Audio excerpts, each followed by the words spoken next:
जय हिंद, वंदे मातरम। स्वागत है आप सभी का फ्री एग्जाम जो यूट्यूब चैनल पर। दोस्तों, अगर आप उत्तर प्रदेश होमगार्ड की परीक्षा देने वाले हैं तो ये आज आपके लिए शानदार प्रैक्टिस सेट होने वाला है, जिसमें हमने केवल उन्हीं प्रश्नों को शामिल किया है जो प्रीवियस ईयर में कई बार पूछे गए हैं।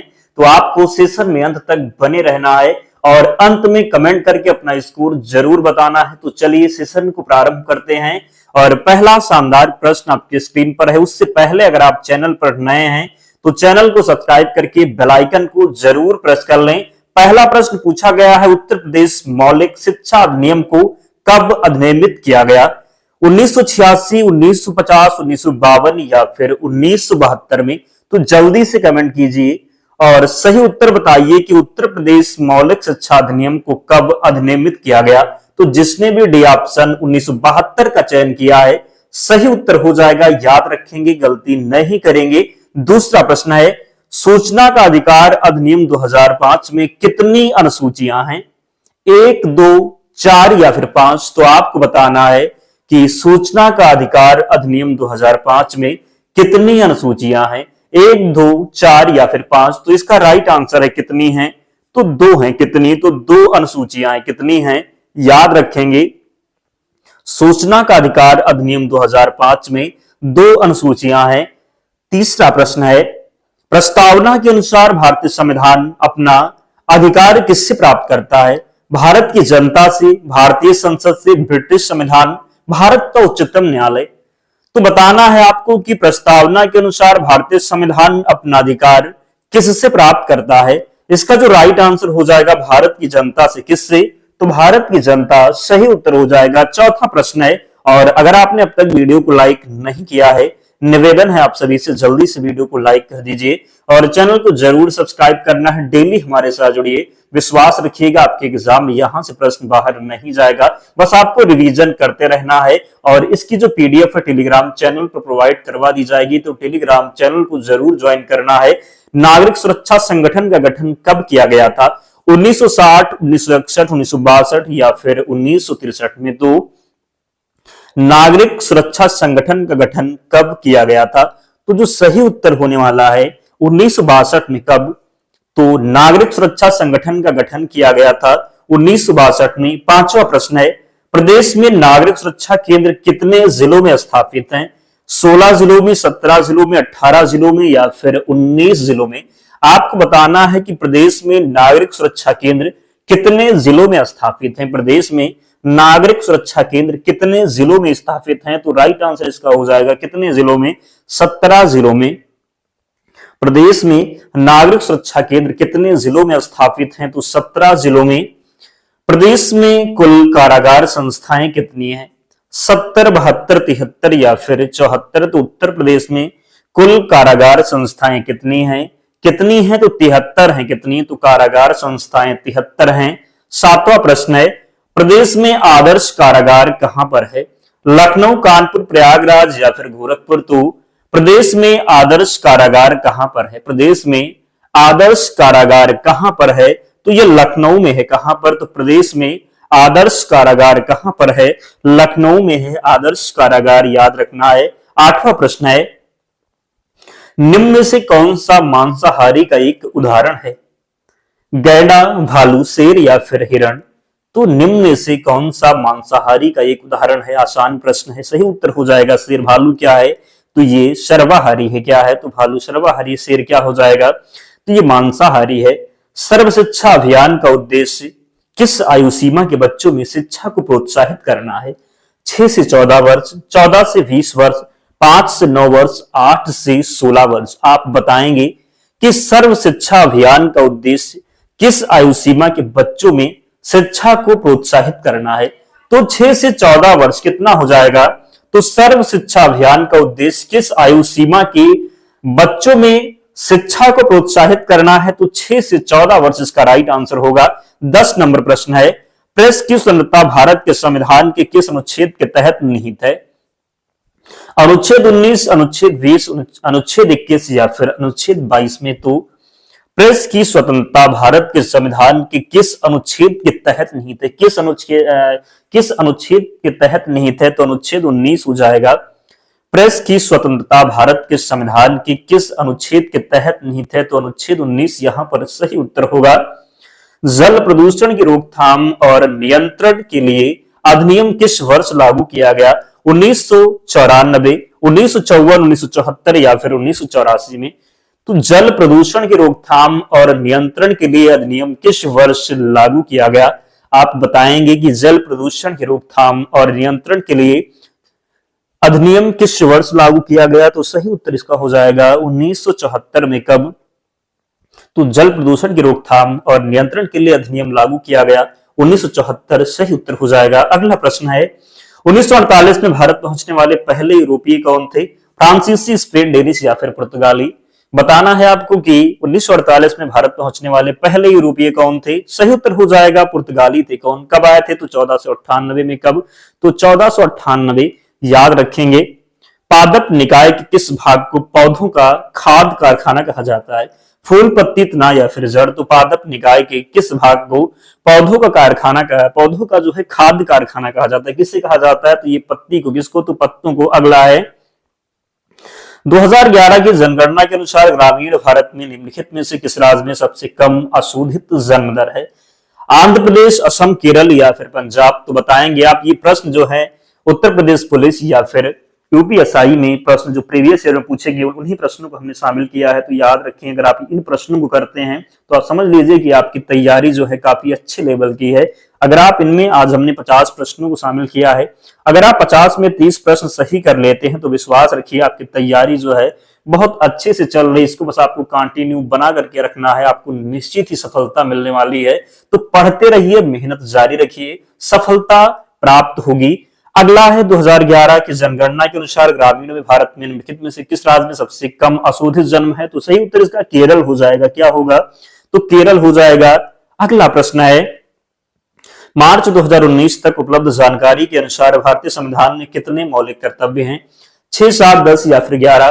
तो मार्च 2019 तक उपलब्ध जानकारी के अनुसार भारतीय संविधान में कितने मौलिक कर्तव्य हैं? तो कितने मौलिक कर्तव्य हैं? तो 11 हैं। कितने? तो सही उत्तर हो जाएगा 11 हैं। कितने हैं? तो 11 राइट आंसर होगा। 16 नंबर प्रश्न है, मौलिक अधिकारों को लागू करने के लिए संविधान ने किसे विशेष उत्तरदायित्व सौंपा है?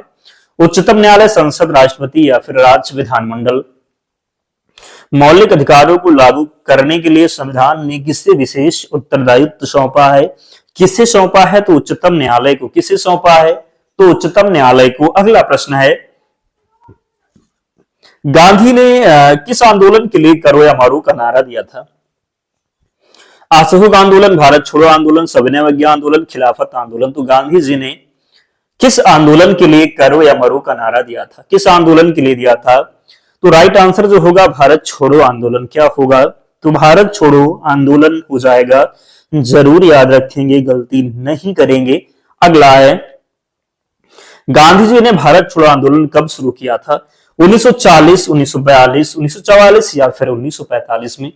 तो गांधी जी ने भारत छोड़ो आंदोलन शुरू किया था 1942 में। यह प्रश्न कई बार पूछा गया है। गांधी जी ने भारत छोड़ो आंदोलन कब शुरू किया था? तो 1942 में। राज्य मानवाधिकार आयोग के अध्यक्ष और सदस्यों की नियुक्ति कौन करता है? राज्य के राज्यपाल, राज्य के मुख्य सचिव, राष्ट्रीय मानवाधिकार आयोग के अध्यक्ष, भारत के राष्ट्रपति? राज्य मानवाधिकार आयोग के अध्यक्ष और सदस्यों की नियुक्ति कौन करता है? सही उत्तर हो जाएगा राज्य के राज्यपाल। कौन करते हैं? तो राज्य मानवाधिकार आयोग के अध्यक्ष और सदस्यों की नियुक्ति कौन करता है? तो राज्य के राज्यपाल करेंगे। भारत की संसद द्वारा पंचायत अधिनियम किस वर्ष में लागू किया गया? 2010, 1984, 1996, 2015 में? भारत की संसद द्वारा पंचायत अधिनियम किस वर्ष में लागू किया गया? भारत की संसद के द्वारा पंचायत अधिनियम किस वर्ष में लागू किया गया? सही उत्तर जो इसका होगा 1996 में। कब? तो भारत की संसद द्वारा पंचायत अधिनियम किस वर्ष में लागू किया गया? 1996, सही उत्तर हो जाएगा। संसद की दोनों सदनों की संयुक्त बैठक बुलाने का अधिकार किसके पास है? लोकसभा अध्यक्ष, भारत के राष्ट्रपति, भारत के प्रधानमंत्री, भारत के उपराष्ट्रपति? संसद की दोनों सदनों की संयुक्त बैठक बुलाने का अधिकार किसके पास है? संसद की दोनों सदनों की संयुक्त बैठक बुलाने का जो अधिकार है ये किसके पास है? तो ये भारत के राष्ट्रपति के पास है। किसके पास है? तो भारत के राष्ट्रपति के पास। भूदान आंदोलन किस वर्ष प्रारंभ किया गया था?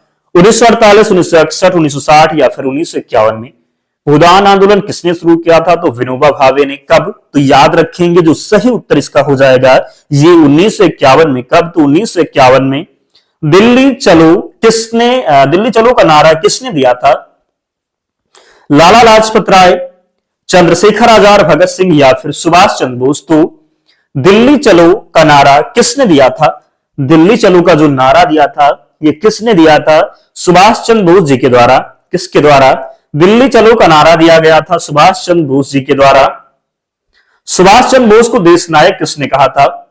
लाला लाजपत राय, रविन्द्रनाथ टैगोर, महात्मा गांधी या फिर बाल गंगाधर तिलक। तो सुभाष चंद्र बोस को देश नायक किसने कहा था? सुभाष चंद्र बोस को देश नायक किसने कहा था? तो सुभाष चंद्र बोस को देश नायक कहा था रविंद्रनाथ टैगोर ने। सुभाष चंद्र बोस को देश नायक किसने कहा था? सुभाष चंद्र बोस को देश नायक कहा था रविंद्रनाथ टैगोर ने। किस स्वतंत्रता सेनानी ने महात्मा गांधी को पहली बार राष्ट्रपिता कहकर संबोधित किया? जवाहरलाल नेहरू, सरोजिनी नायडू, सुभाष चंद्र बोस, चंद्रशेखर आजाद। किस स्वतंत्रता सेनानी ने महात्मा गांधी को पहली बार राष्ट्रपिता कहकर संबोधित किया था? किसने किया था?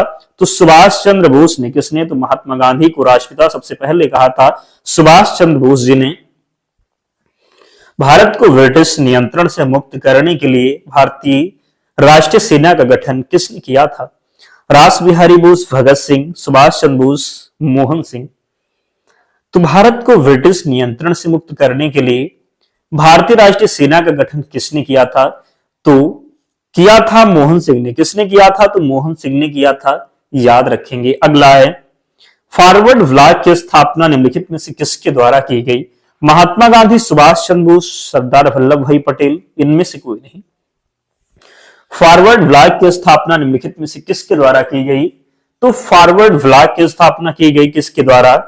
सुभाष चंद्र बोस जी के द्वारा। किसके द्वारा? तो फॉरवर्ड ब्लॉक की स्थापना सुभाष चंद्र बोस जी ने की थी। जनगणना 2011 के अनुसार भारत का तीसरा सबसे अधिक आबादी वाला राज्य कौन सा है? महाराष्ट्र, मध्य प्रदेश, पश्चिम बंगाल या फिर बिहार। तो जनगणना 2011 के अनुसार भारत का तीसरा सबसे अधिक आबादी वाला राज्य कौन सा है? तीसरा सबसे अधिक आबादी वाला जो राज्य है ये बिहार हो जाएगा। क्या होगा? तो तीसरा सबसे अधिक आबादी वाला राज्य बिहार है। याद रखना है, गलती नहीं करना है। अगला है निम्नलिखित में से भारत के किस राज्य में जनसंख्या घनत्व बहुत कम है? बहुत कम कह सकते हैं, सबसे कम है। कहां की जो जनसंख्या घनत्व है किस राज्य की सबसे कम है? अरुणाचल प्रदेश, केरल, गोवा या फिर इनमें से कोई नहीं। तो निम्नलिखित में से भारत के किस राज्य में जनसंख्या घनत्व सबसे कम है? तो जनसंख्या घनत्व सबसे कम है अरुणाचल प्रदेश की। पूछा जाए कितने व्यक्ति प्रति वर्ग किलोमीटर? तो 17 है। कितने हैं? तो 17 है। अगर आपसे पूछा जाए किस राज्य की सबसे अधिक जनसंख्या घनत्व है? तो बिहार की। किसकी? तो बिहार की। केंद्र शासित प्रदेश पूछा जाए तो दिल्ली। याद रखेंगे। अगला है भारत का सबसे कम जनसंख्या वाला राज्य कौन सा है?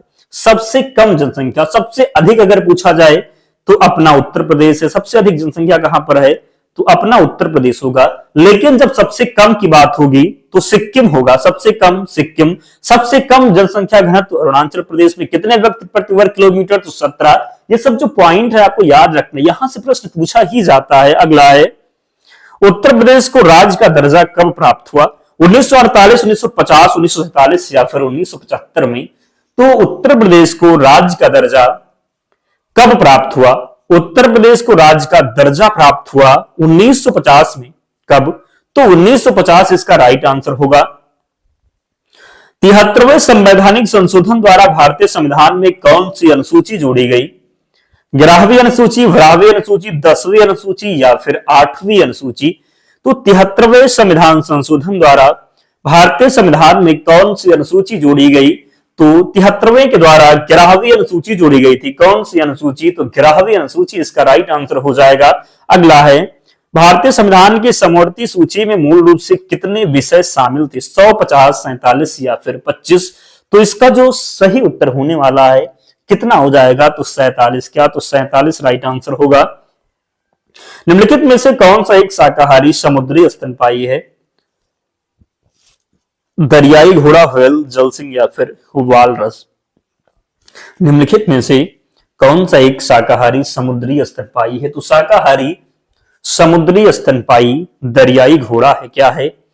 तो दरियाई घोड़ा है, याद रखेंगे। नीचे दिए गए राज्यों में महिला साक्षरता दर कहां पर सबसे कम है? उत्तर प्रदेश, बिहार, राजस्थान या फिर उत्तराखंड। तो जब सबसे कम की बात होगी तो सही उत्तर बिहार ही होगा। क्या होगा? तो बिहार ही होगा।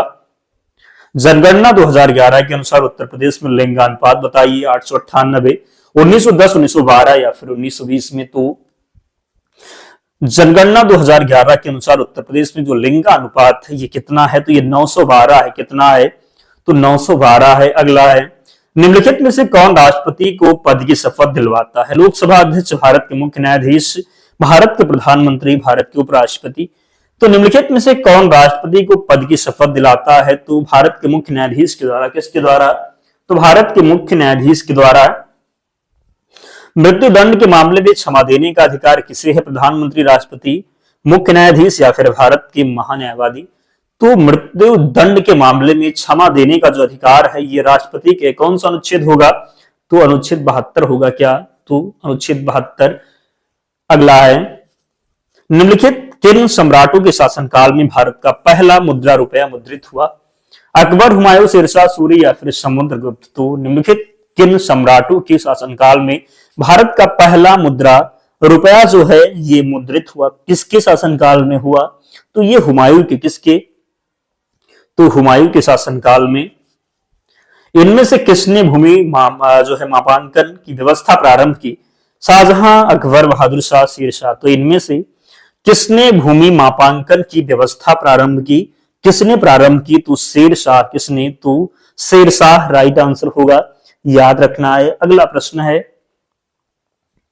1556 में पानीपत का द्वितीय युद्ध किनके मध्य लड़ा गया था? अकबर, राणा प्रताप, अकबर भारमल, अकबर हेमू या फिर अकबर उदय सिंह। बताना है आपको। 1556 में पानीपत का द्वितीय युद्ध किनके मध्य लड़ा गया था? तो पानीपत का कितने युद्ध हुए थे? तो 3 युद्ध हुए थे। ये जो द्वितीय युद्ध पूछा गया है तो ये अकबर और हेमू के मध्य लड़ा गया था। हेमू के मध्य लड़ा गया था। हेमू का पूरा नाम क्या था? तो हेमचंद्र विक्रमादित्य, जिनको आप हेमू कहते हैं।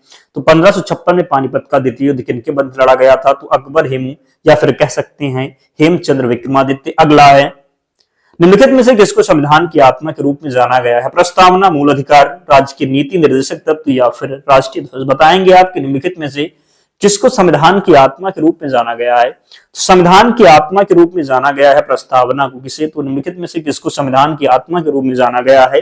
तो संविधान की आत्मा के रूप में जाना गया है किसे? तो प्रस्तावना। याद रखेंगे, गलती नहीं करेंगे। अगला है, कैबिनेट मिशन योजना के तहत गठित अंतरिम सरकार का नेतृत्व किसने किया? डॉक्टर राजेंद्र प्रसाद, जवाहरलाल नेहरू, सरदार वल्लभ भाई पटेल, राजगोपालाचारी।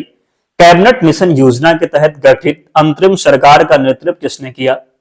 कैबिनेट मिशन योजना के तहत गठित अंतरिम सरकार का जो नेतृत्व किया था, क्या नाम था? तो याद रखेंगे, जो सही उत्तर होगा जवाहरलाल नेहरू ने। किसने? तो जवाहरलाल नेहरू ने। भारत में संविधान दिवस कब मनाया जाता है? तो भारत में संविधान दिवस मनाया जाता है, आसान प्रश्न, टाइम लेना है नहीं, 26 नवंबर हो जाएगा। क्या होगा? तो संविधान दिवस मनाया जाता है 26 नवंबर को। 25 जनवरी को क्या मनाया जाता है? कमेंट करके बताएं आप लोग।